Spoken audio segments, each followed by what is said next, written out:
बिस्मिल्लाहिर्रहमानिर्रहीम। अस्सलाम वालेकुम। टीवी इंटेलेक्ट में खुशामदीद, आपका इल्म दोस्त चैनल।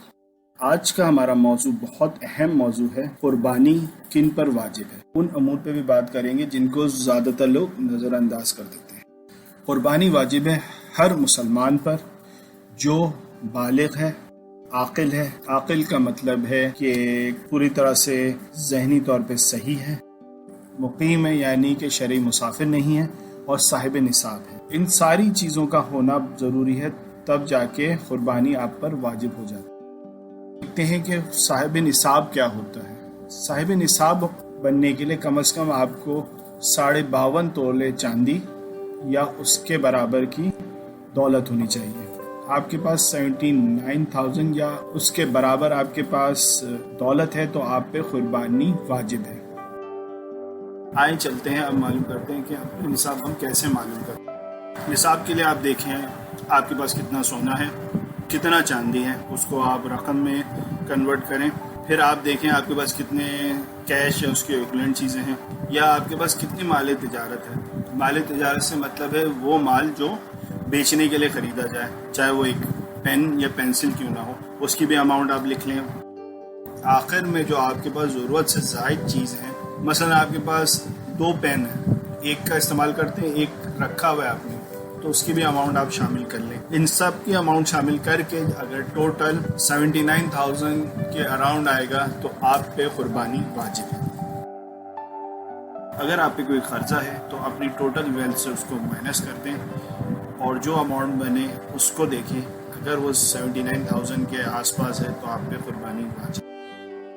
मगर इसमें ये ख्याल रखना चाहिए कि ये शॉर्ट टर्म लोन्स हों, ये लॉन्ग टर्म जो 20-20, 30-30 साल के लोन होते हैं उनकी अमाउंट ना शामिल करें, उनकी किस्तें शामिल कर लें आप, ताकि सही तरीक़े से आपकी दौलत का अंदाज़ा हो सके। निसाब इनफरादी होता है या पूरे घर का होता है।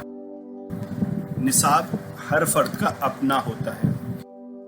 मिसाल के तौर पे घर में मियाँ बीवी रहते हैं, शौहर के पास 1.5 लाख रुपए कैश हैं, दूसरे असासे जो बनते हैं जो मैंने आपको पहले बताए हैं वो तकरीबन 2.5 लाख के हैं। टोटल उसकी वेल्थ बनती है 4 लाख की और उसमें 3.5 लाख का लोन है। तो रिमेनिंग वेल्थ जो बनी वो 50,000, तो उस पर कुर्बानी वाजिब नहीं। अब इसी तरह हम आगे बढ़ते हैं, वाइफ का देखते हैं। वाइफ के पास कैश 10,000 है और दूसरे असासे ऐसे गोल्ड वो 1 लाख के, टोटल उसके असासे 1,10,000 के हैं, और उस पर कोई लोन नहीं है, तो उस पर कुर्बानी वाजिब है। इसी तरह एक मसला ये है कि आपके पास ये जो 79,000 के अराउंड पैसे 52.5 तोले चांदी के बराबर असासे आपके पास ईद के इन 3 दिनों में होने चाहिए, तो आप पे वाजिब होगी।